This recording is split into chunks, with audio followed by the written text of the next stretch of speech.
Good afternoon, everyone. Welcome to another session of Tsuriou Master Class. Today we'll be covering the advanced technique for land-based, kayak, as well as boat. This advanced squid fishing technique is not the standard technique that you might see. Some of them is actually what we use and what we come up with. So it might help you so you can incorporate into your own technique to increase your catch rate. So let's cover what we learned last week. Just a quick recap. So last week we teach you about the standard egging technique as well as the technique that we use ourselves, which is the most subtle technique to entice squid when it's more cautious or they're not in the feeding mood. So these techniques are good when they are more cautious, and also the standard techniques are just what we usually use, and that's what everyone uses. But the subtle techniques are very important to increase your catch rate. So today we'll teach you about the advanced technique. The advanced technique will actually help you to cover more ground, increase your hookup rate, and in return increase your catch rate. So this technique requires you to be more proactive, to be more alert, to observe your line as well as to feel the squid touch. And line management is very important in this topic. So this is one word that I'll be using quite often. So you will need to understand how to manage your line to increase your catch rate. All right. First thing first, we'll talk about squid behavior. How do squid hunt? They hunt their prey through grabbing their head to immobilize them. So it's important to understand their behavior so that we can create a technique to actually target this behavior. So if you see a small prey, these are, let's say, slimy mackerel or anything, squid tend to usually grab their head, and then we'll just drag it in to the mandibles, where there's a mouthpiece, the mandibles, the beak, and they will just chew it up and eat it. So for small prey, they tend to grab their head. So these are the standard behavior for them. So, but if the prey is bigger, much bigger, if they use this technique to grab the prey in the head, at times the prey is too strong. When the prey is too strong, they dart off. What will happen? You rip them with their tentacles. So squid evolved to hunt the other way as well, so to cater for the prey size. So if the prey is like a jig, if you jerk it too hard, you rip the tentacle. So what do the other technique that the squid attack? The squid come from the side, so they grab it from the side. So this technique is where we incorporate striking. So when the squid grab this one, we strike and we hook the squid. So understanding the behavior is important so that the technique we incorporate will actually increase your hookup rate as well as your catch rate. So, okay. First technique we'll be teaching you is for land-based, is striking. Striking is actually the most basic technique that you use for lure fishing. So if you're fishing bream, you tend to see when you feel the touch, you strike your rod to hook. Set the hook. So these are the basic lure fishing technique. Egging is no different. Egging is just pretty much another lure. So you pretty much striking is just a standard technique that you should incorporate into the technique. But for striking, this technique is not that easy for squid fishing because that depending on your rod. Because the rod that most people use, that lower end and mid end, they're not as sensitive as the high end. So that green rod, they're very sensitive. So you can increase your sensitivity through the lower power of the line, as well as the understanding how your rod transfer the information to you, so that you can strike. So understanding striking is important because you actually increase your catch rate by a lot. Because a lot of times the squid touch your jig, you did not know it, and they're already gone, and you already missed the opportunity for it. Because like I say, they come from the side, they touch it, and they back off. They feel, okay, this is not food because these are hard and all these things, so there's no flavor to it, or there's nothing to it. It's not. They know that's just a piece of plastic. They dart off. They already missed the opportunity. So you have to learn the technique to strike it. So ISO fishermen is the same. They use a very long rod. They use a float, so they observe the float. The float goes down a bit. They strike it. Just like us, we fish garfish or mackerel. We tend to outfish other people. Why? Or the Western float method, it's because the Asian float they use balsa wood, which is really, and the float is much thinner. So when it's more sensitive, so we have observed the different level of float on the top. They actually have a mark. So when you see the mark move down a bit, we strike. So we tend to not just wait for the garfish or the mackerel to actually bite our bait. We're actually seeing the movement of the float, we strike it. So that is why we increase the hook rate of not only fishing but also squidding. Alright, how do we read a rod that the squid is transferring the information for striking? So the key of striking is that to understand how the information is transferred from the jig to your rod. So because the line, you will be fishing blind because pretty much you're casting out. So for our technique, for all these techniques, you actually have to really be observant. You just not cast and pray or just do all this technique that you do not have a plan to it. So actually fishing, squid fishing is actually very technical. If you want to fish competitively, to outfish, outperform other people. So it's very important that you be observant. So once you cast it out, if you at home, you can just set up the jig, just scratch it or tap it, and have your finger. Always when I fish, I have my finger on one finger on the rod. So when the squid touch, you can actually feel the vibration through the tip to all the way to down to the rod. So you can actually feel it and you strike it. Similar to bream fishing, you feel this, the touch, you set the hook, strike and set the hook. So this technique is important that you understand how the squid touch as well. So if they're attacking from the back, if you strike it, so you need to know, once you, over time, you will know the more experience, you know how to read like what sort of touch it is. Because usually they grab the head, it's pretty much they just shut it down. So you don't really need to strike because it's so fast, that it happens so fast that you don't need to strike. But when they come to the side, they tend to be more cautious, or they're not so aggressive. They come from the side, you feel it, you feel the vibration, you strike it. Because when you strike it, what happens? You pull, and you strike the tentacle on the side. So you hook it much better hook rate. So it's important to understand how your rod transfer the information to you. So for me, I always fish with one finger on this part. So this is the secret, my secret. So I lift one finger here. So when you feel the vibration, the information is transferred. So for more expensive rod, the tip is more sensitive. They actually can feel the tip moving as well. So when you move, actually there's more information transferred to your rod handle area. So that is why the difference between the cheaper rod and the more expensive rod is because it's more finesse. So you can actually feel the more sensitivity. That's pretty much for me. That's what I see the difference is. Yep. So this is the striking technique. The next technique I'll be teaching you is for land-based as well. So a lot of times you fish in an area that's full of current, so it's coming from different direction. So I'll teach you how to manage to fish in different current situations. So this, by knowing this technique, you can actually cover more ground as well as to increase your catch rate in the very, it's not so ideal condition. So in let's say when you go on a bad day or the tide are changing, the current is strong. So we have few different scenarios. So the current coming from you towards you, the current going away from you, and the current coming from the left and from the right. So I'll teach you how to manage from different situations.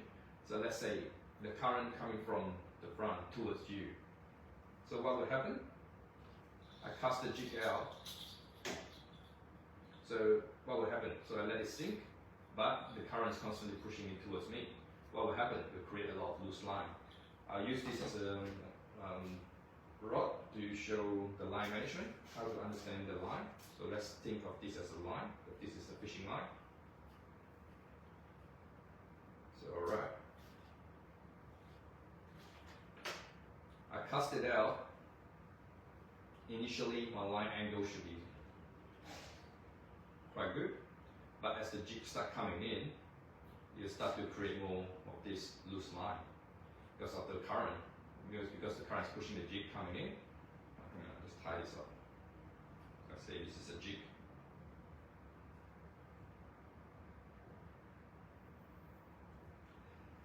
So as the jig keeps coming in, there's more loose line. So if you tighten it too fast, let's say this is a sea floor, it does not sink enough to get to where the strike zone is, where the squid is.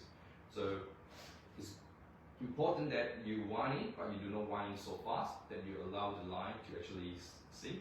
But then you say the line tension is not tight. How do you read this? How do you know that squid has attacked? So for this one, you have to be observant. The technique is that if the squid pull, the line tend to, if there's a squid on the line, you observe the line that's loose, they actually will tend to go a bit straight or move, shift in different direction. So it means that the squid is mucking around with your jig, pulling from left or right, going straight. So you see your line might go a bit straight, so you know there's something on it. Then either you lift it, do a light lift, so that you don't rip the tentacle, or if you know that it's a good touch, you can still feel the vibration from the line to the tip, then you strike it. So knowing that because the squid's on the side, so you strike it to hook it up.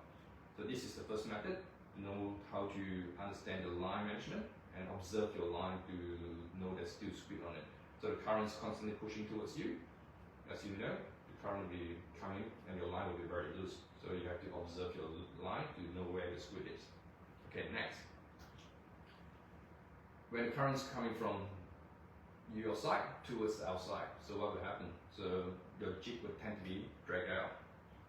So when you drag out, what will happen? Your line will be very tight because it's constantly like that, it's dragging out. So for this one, for the current that's constantly dragging it out, it's good that you need to give your line management is that you allow a lot of line first, the loose line, then it slowly sink because your jig tend to need the time to sink.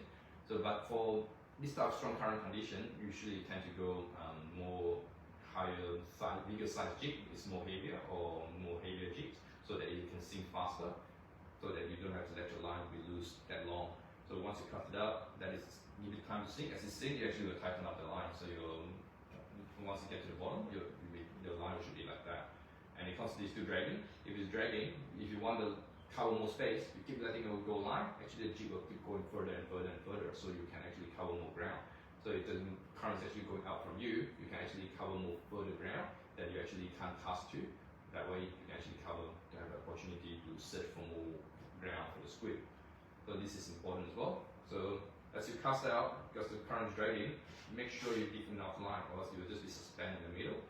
And suspend in the middle, it's not that you can't catch squid, just that you have to constantly wait for the squid to come down from the bottom to come and check it out. So if you let it go down to the strike zone where they are, so you let out more line, and when you let out more line, you'll be loose, doesn't matter, let it left, when as it sink, you actually will slowly tighten up because as it sink. So this is important as well. So for this one, you can cover more further ground, as well as the line management have to observe to make it loose enough so that you can sink to the bottom because of the angle. Next, from left to right or right to left, the current coming from this side or that side. For this one, it's important that you cast, let's say the current is coming from the right, we cast towards where the current is coming from. So we cast it over there, the current is pushing the jig, so the jig will not come towards you, you actually move left. So what we do is that, cast it out, allow a lot of line, let it loose, doesn't matter. Let the jig actually sink by itself, take the time to sink, the line is loose, doesn't matter. So once it's sink, and then it will drag, it will still be loose. But for this one, to observe the squid is on, you look at the line, you don't look at the field, because the line is so loose, so that you actually see the line movement. So the line is like the time you stop, means the squid is actually grabbing on it, and this line is not sinking or not moving anymore, or the direction of the line is actually start to move, or you see there's like start to have tension to it because they start pulling it a bit, then you know that there's a squid on. So for this method, you cast it out, you let it drift, slowly drift from right to left, or if the current is coming from left to right. So let it slowly sink. So because as we do that, actually you will give the opportunity of presenting a very subtle prey, as well as that it covers the whole ground. So you cover the ground right in front from right to left. So all the way. So you just let it slowly sink, drifting. As it drifts, then the squid will start follow and check it out and you attack it. So line management is important to know how much line to let out, as well as to observe the line. So when the squid are attacking. So this is important. So this is the land-based technique, the two techniques. So one is the striking, know how to feel the strike. So have your hand, one finger on your rod. So when you feel the tap or the scratch, you can feel the vibration, strike it.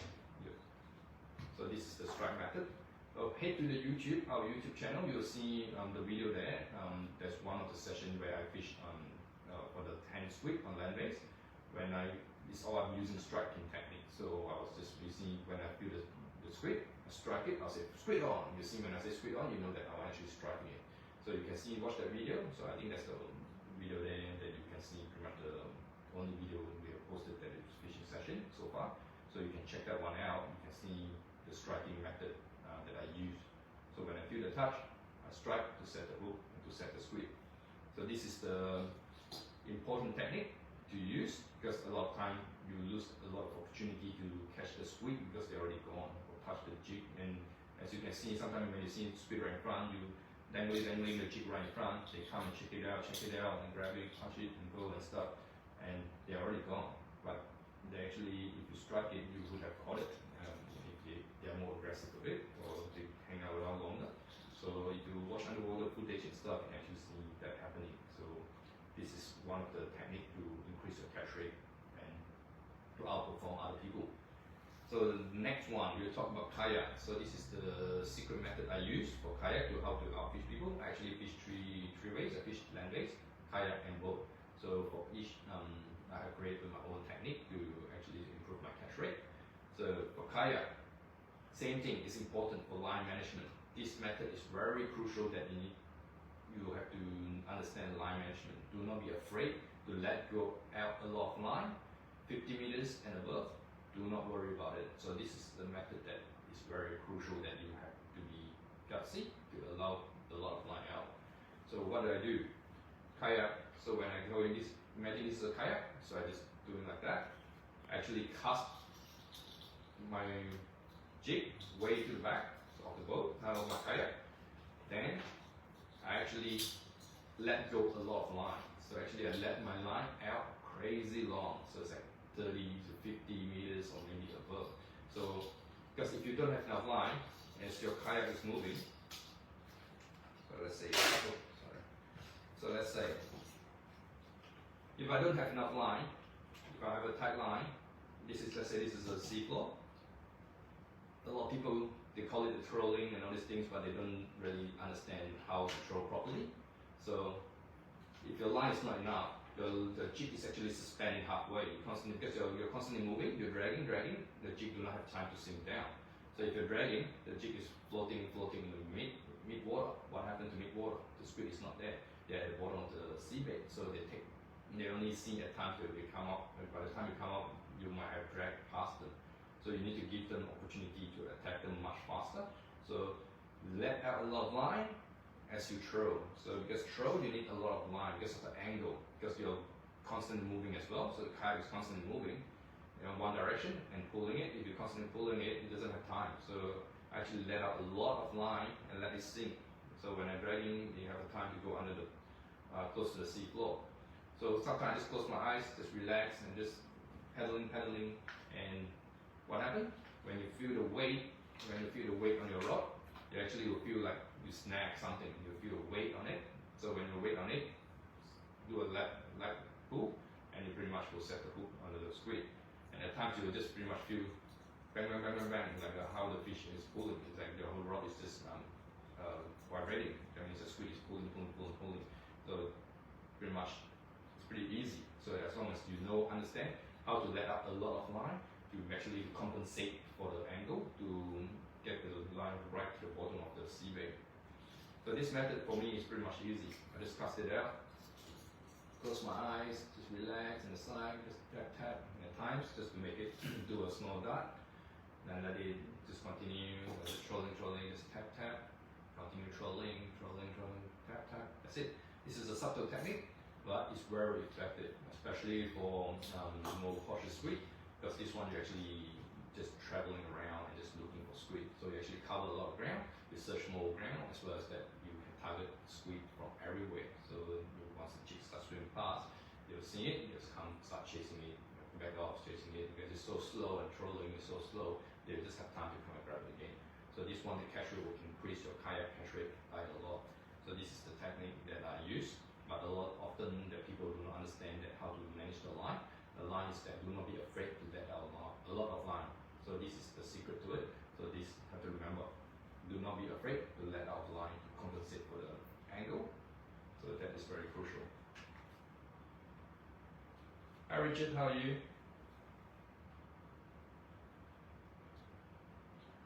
This is a good question for Mark. So what happens if you lose feeling in your fingers? So if you lose feeling in the fingers, that will be a bit hard to use the finger technique.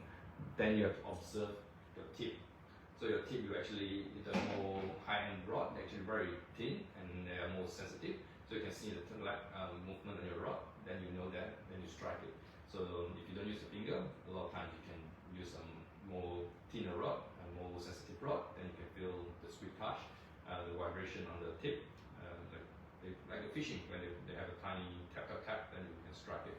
Because that's when, but that method, for that you need your line to be, tension to be tight. So if the tension is not tight enough, then you might not feel the tip thing.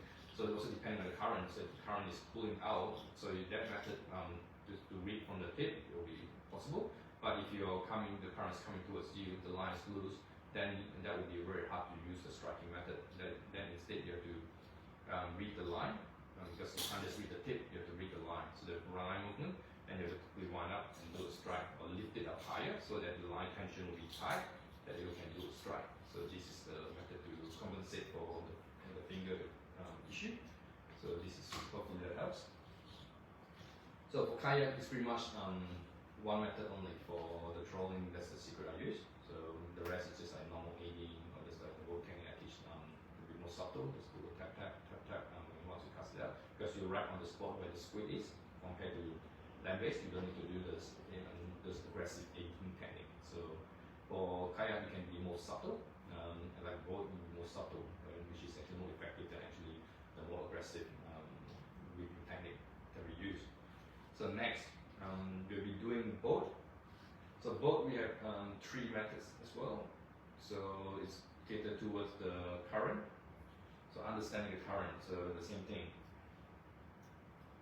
So the first one is that, let's say your boat is anchored and the current is coming from this way. So we cast towards the current. So we cast the jig up towards the current. So your boat is stagnant, so you have time to sink. But the same thing as the land base, because of the current, you're constantly pushing your jig, you get loose line. So what you have to do, you have to compensate that. So you have to allow constantly tightening your line, but do not tighten so fast that you do not be able to sink to the bottom of the seabed. So this one you need to give time, use a heavier jig, so you can sink faster, as well as do not wind it in so fast. Read the line to see when squid touch. So it's more important to read the line when it curves, or they change the direction, or the line is starting to go straight, then you know there's a squid on, because the squid is pulling the jig, or the squid is pulling the left or the right. So you see read the line, because the line is loose, you can't feel the tension when you pull. Because if you, a lot of people they wind it tight so that they think that when the squid pull, you can feel the jig. But if the current is pushing in, and you constantly winding, what happens? The line is become too short and doesn't go down.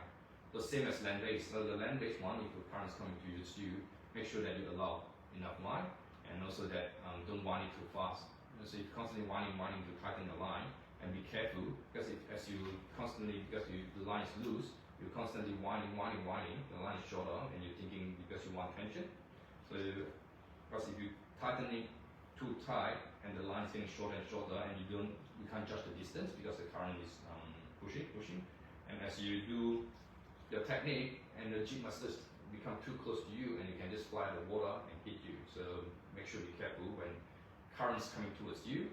Make sure you slowly wind it in, give it enough time for the jig to go down to near the seabed where the squid is. So do not wind it too fast that you constantly make it, you get the tension to feel the squid to pull, but you lose out on being in the strike zone where the squid is. So this is important to compensate the allow enough line for it to go down, and also learn to read the line so that you can actually know where the squid is.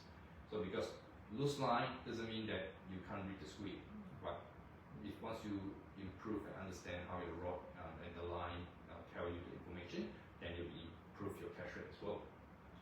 So this is the stagnant method. So let's say you took out your anchor and the current is still coming from here. You cast it out and the line is loose. Then as your boat is still moving because you've been drifting, so you actually start to shorten the line, tighten the line, and constantly pulling the jig up and up and up. So for this one, you need to allow the slow drifting compensation to allow enough line for it to actually go to the bottom of the seabed. So how do we do this? So after you cast it out, as I cast it out, I open my bail, I hold it, let it sink first, let it sink a bit. So once it sinks a bit, because the current is pushing, and you start to get loose line, but not as loose as where you're anchored because your boat is still slowly drifting, so it's compensating. So once it starts to become closer and closer, so you start to give it time to sink, so you open your bail, start pulling out a bit of line, hold it, wait, let it sink a bit more, because your boat is constantly drifting, so the line is constantly being tightened. So when the boat is drifting, you constantly pull it, so you need to compensate more line, compensate more line, compensate more line. So just holding it, allow a little bit of line out, holding it, allow a little bit of line out. So when it sinks, you see it become tighter and tighter, the line. So what will happen is, cast it out, it's slowly sinking, but your boat is slowly drifting, it's constantly pulling. So the jig do not have time to go all the way down. So if you constantly allow compensation a bit, so you have sink a bit as your boat is moving, so compensate a bit to cater for the troll. So that way we'll get your jig down to the bottom. Because of that, because of the current, and the line will be loose, but not as loose as the one where you're anchored.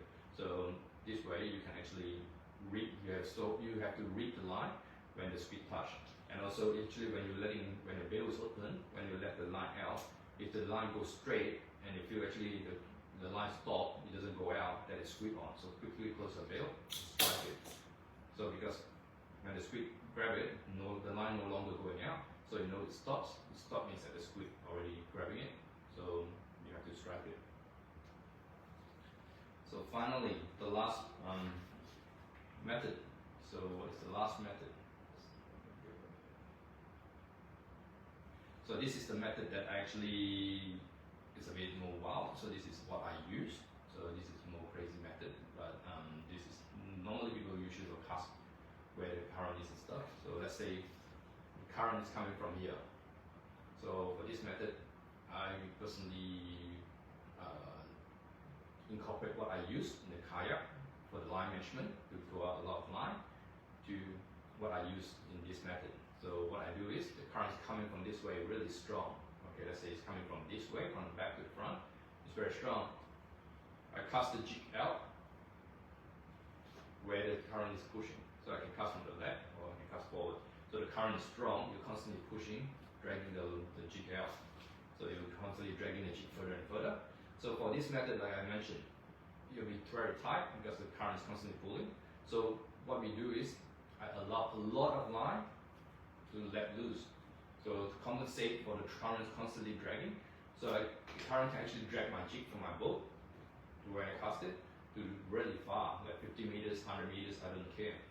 But when you're going so fast, to transfer the energy to do some hop and all these things, you need a different technique. You can't just do the aiding technique or anything because those might not have enough energy. I actually use two hands. Grabbing my rod, I do massive hop so that I can transfer the energy. By the time you get to the jig, actually the jig do not hop much. You just do a little bit hop. You just do a tiny hop. So let out a lot of line, so the current is going that way, your boat is facing that way, your current is going that way. Just cast it out towards that. The current is that the current, pull your little jig out as far as they like, or you can cast from the right to cover the right hand side, so the jig will be pulled very far, very far. Do not worry about it. Let the line out, let it go. So, because if you don't have enough line, the boat is here, you'll just be stuck like that. A lot of times people are too worried, they would prefer to have a really tight line, tension, so that they can actually feel the squid. So actually you've got the the line is actually, the jig is actually suspended in mid waters, which is not very effective.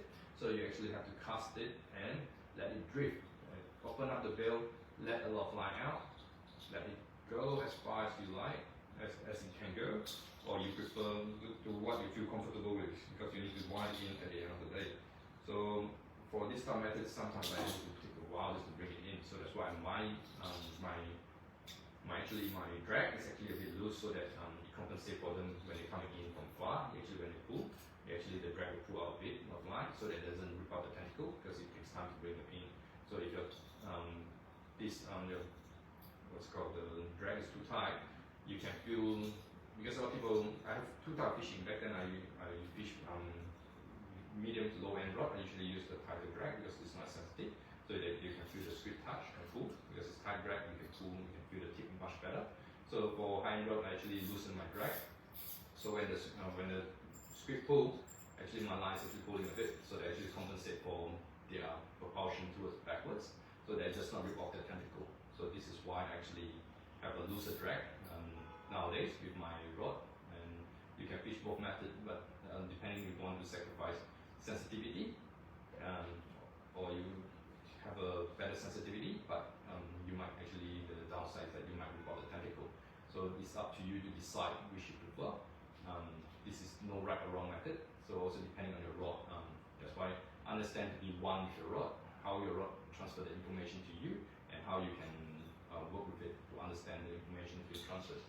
So it's important to allow plenty of line to go, so that to make sure that you travel to the bottom of the seabed. Alright, I think that's all I have for today. So any questions? Thanks to those that have attended. I hope that this technique will help you to improve your catch rate, to outperform others as well. Because once you have this type of technique, because we usually compete among ourselves, our friends and our company buddies. So pretty much we compete to see who will outfish each other on the day. So that's why we incorporate our own secret technique to how to increase. So these are some of the secrets that we can share with you that usually people don't really share, because this is, in the fishing industry, is a very selfish industry. A lot of people, they don't teach you how to outfish other people, because in a pier you have so many people, and people want to outfish the others because there's only limited squid there. So that's why they keep their secret to themselves. They just share a little bit of the tips and stuff. So you need to gather information to try to formulate your own technique and strategies. So we try to share as much as we can to you, so that you can actually improve your catch rate. So both remember how to manage your line for the current and to cover different ground. So that's why with the current going that way and you're casting towards it, you can cover a lot of ground. Especially when current is strong, the squid are being scattered everywhere. They can't really just stay in one spot, because it's pushing them as well. So when the jig is going as far as you can, you're actually covering more ground to have an opportunity to find them. So that is why that when current is strong, you try to use that method. So also personally, at times when current is strong, I don't use too heavy jig as well, because I'm using the method that you let it drift out. I actually use instead of 3.5, I use size 3. So I cast it out and let it just slowly sink, because it's more subtle. So I don't care that you might not sink right away to the bottom, but actually let it slowly sink. And actually that's when the jig is sinking, that's when the squid attack. So if it's slowly sinking, even the strong current, because I let enough line and it's more subtle, the squid will have more opportunity to attack. So for big squid, for us, we don't teach you how to catch big squid. For us, we teach you how to catch consistently small, medium, large squid. Because for big squid, pretty much is brainless. They come, they're so aggressive, and they have so much power. They grab it, you can feel it right away. So because they have so much power, they grab the jig, they pretty much rip it, you can feel that the jig is pulling. So pretty much it's no brainer. You already know the big squid are there, and the tentacles are much bigger, so the hook rate is much higher. So it's learning the techniques from us to how to master it to catch a small and medium squid, to entice them when it's quiet, when they're more cautious, or when the current is strong. That is the key to how to consistently back out and to get higher catch rate as well. So these are more important than actually catching one big squid compared to you can back out. So for us is to teach you how to fish effectively. So effectively is actually a combination of all the squid jigs, the color, the sink rate, the technique, the technique that we teach you, and also to understand how to read the weather and the condition, the water condition as well. So these are a combination of all. So it's important to understand that. So any more questions? I'll give you a few more minutes.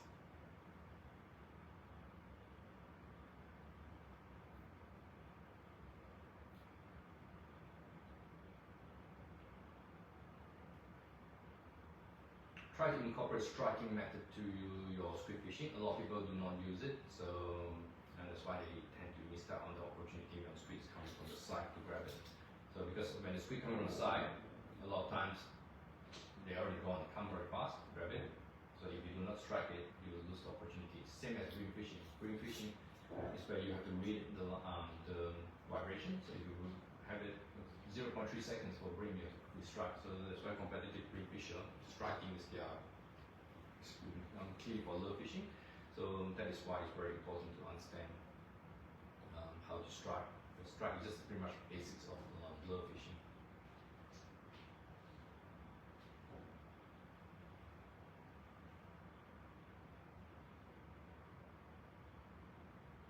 Any question?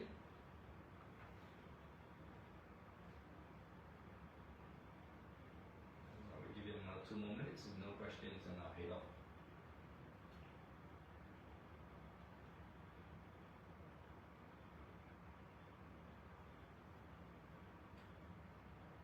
So sizes, usually strong current, you tend to, I don't usually use big size squid jig unless the current is strong. So personally, I try to use as small as possible, because small jig you can catch small squid and big squid. For big jig, small squid when they're cautious and more timid, and so they usually do not try to attack the bigger jig because they tend to be, and they worry that they're more, the prey will actually overpower them. That's why I say if the squid is small, if they're grabbing it in the front and the fish just dart off, they'll lose their tentacle. So that's why they come from the side. So that's why you incorporate the striking method.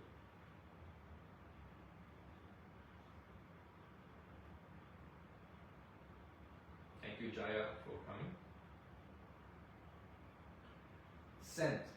Scent, back then I do use the spray and stuff, but not for the scent itself, because when I was teaching about the anatomy of squid, taste bud is different to human. They actually just taste food or non-food. And also actually the food is bitter, they have a bitter taste. They have a senses that scientists found out that they actually, when they taste bitter, they let go of the food. So that's why we tend to, they don't really have a taste bud. So scent is actually do not work. Scent actually, what works for scent is actually bringing the baked fish. So the baked fish, where that's what attract them. So that's why when the baked fish come, the squid will come. So scent, personally, it would not work. But a lot of the scent company you see that they have the spray, they incorporate glow or the UV glow on it. So 80 max pretty much is one is for the yellow bottle, and the other one is glow max. Glow max is for added glow. So 80 max, when you spray on it, you actually turn the jig to UV. So actually absorb the UV rays and turn the jig into a UV silhouette to increase the visibility for squid. It's not because of the scent. So scent is just a marketing part, but actually what actually works is the added spray on the UV as well as the glow on it. Yeah. But a lot of people say that, oh, they add tuna oil and all these things. Actually, that might be counterproductive. Actually, will just bring in the bait fish. One, you actually ruin the cloth of the squid jig. So the cloth will absorb the oil and actually will damage the squid jig. And also, if pretty much become because squid don't really feed on. They're not the scavengers, so they actually go for live bait. So you're using pretty much a rotten spray and stuff like those tuna oil, they might get put off because they actually become bitter. So if something's gone off, so they actually might let go of it much sooner compared to actually grabbing a bit longer. So personally, for scent, we do not use the scent spray for the scent itself, but for the effect that they actually included in the scent. But for scent, they do bring in bait fish that actually will help attract more squid. So that's what the effect of the sand. Like sometimes say, or people say that, oh, the sand actually will increase their catch rate and stuff, but actually the sand is to increase, to bring in the big fish to actually attract them.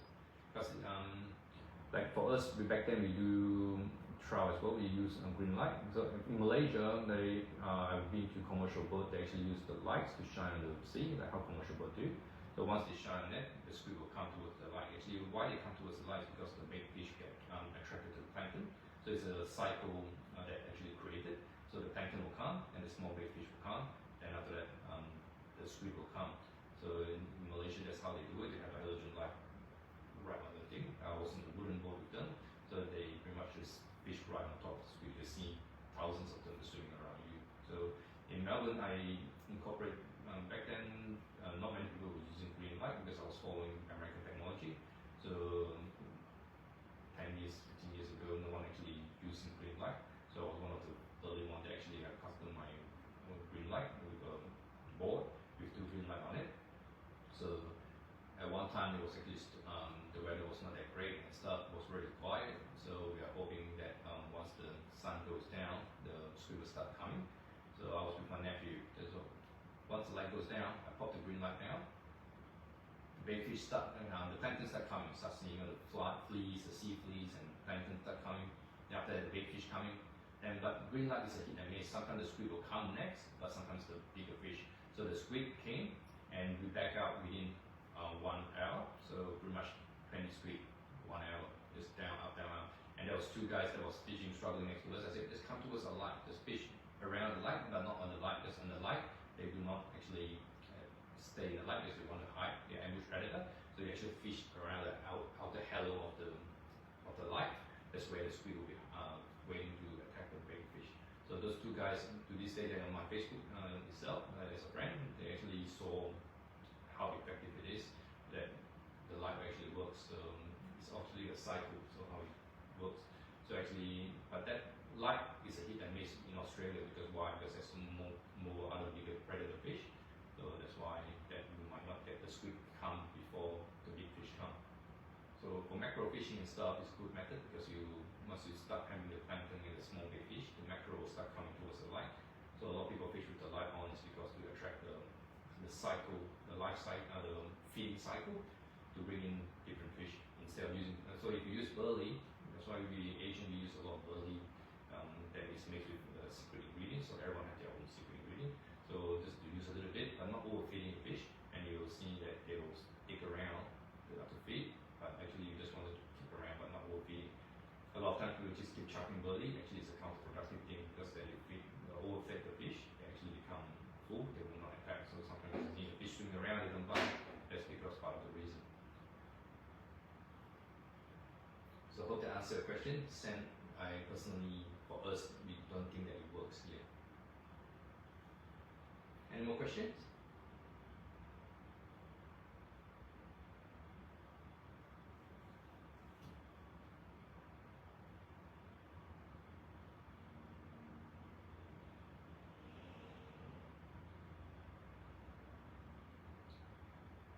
Also for line, if you go the lighter the line is, the more sensitive it is. But the downside is that when it's snagged, you might lose your jig.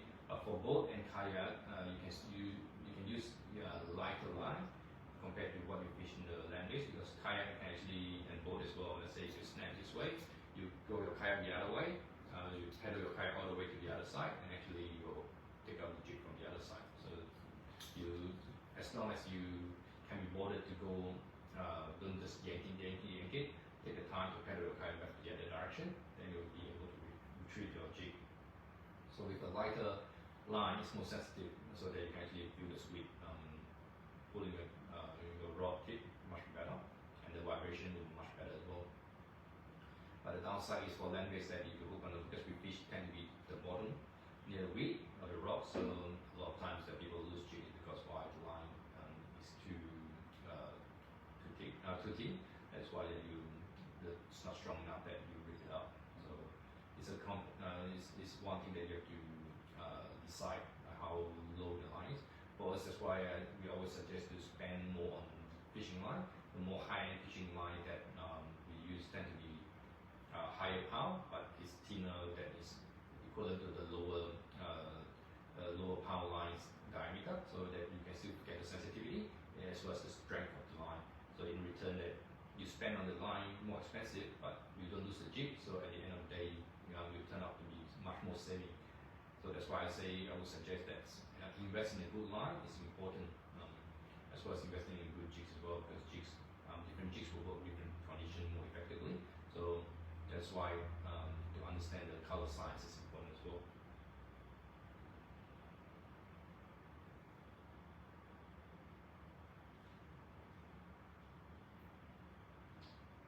Alright. Looks like we don't have much question today. I'll give it one more minute, and if nothing else, we'll call it a day.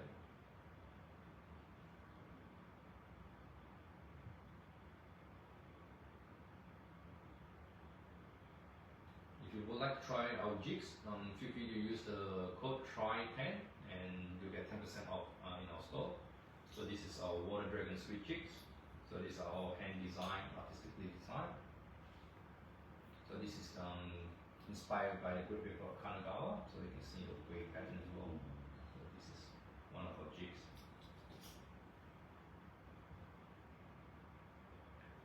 Alright, thank you so much everyone. I'll see you in the next masterclass. Alright, see you then. Have a wonderful day.